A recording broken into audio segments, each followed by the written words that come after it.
dahil sa edad ko to, yung makakontribute ko pa lang po, yung pagpupulot po ng basura, tapos pagtatapon po nito sa tamang tapunan. Siyempre po, lahat po ng mga malalaking bagay ay nagsisimula po sa maliliit po na pagkilos. Kaya kung wala pong tao na magsisimula pong kumilos, hindi rin po magagawa yung malalaking bagay na ito.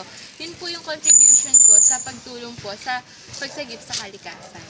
Okay, maraming salamat.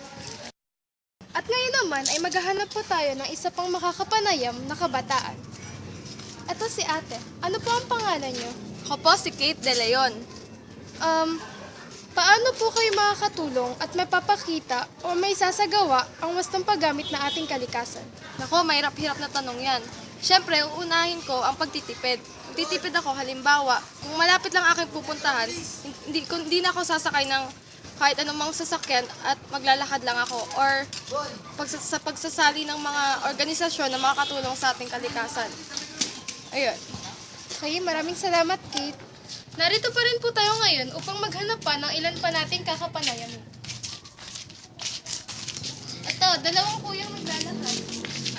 Ay, Ano po ang pangalan niyo? si May po.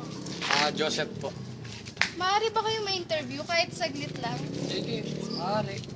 Ano po ang mga bagay na maaari niyong gawin upang maging mapanagutan kayo sa paggamit at pangangalaga ng ating kalikasan?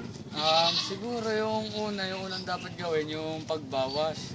Yung ibig sabihin dito, yung pagbawas sa mga gawaing nakakasira sa kapaligiran, pati na din ang pagbawas sa mga bagay na makakasama sa ating kalikasan. Tulad ng pagputo ng mga puno, mabawasan yun. Tapos sa paggamit ng chemical, gano'n rin. At ikaw naman sa Irene. Ako, po, para po sa akin, recycle po. Kasi po, matitest po dun yung pagkamanakal natin. Siyempre po, na rin po tayo. Yung kunwari po, yung plastic po, gagawin po natin.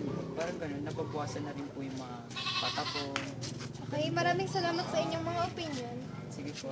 At ako po ulit si Amesa Sumalinog ng Three Lovers Rock.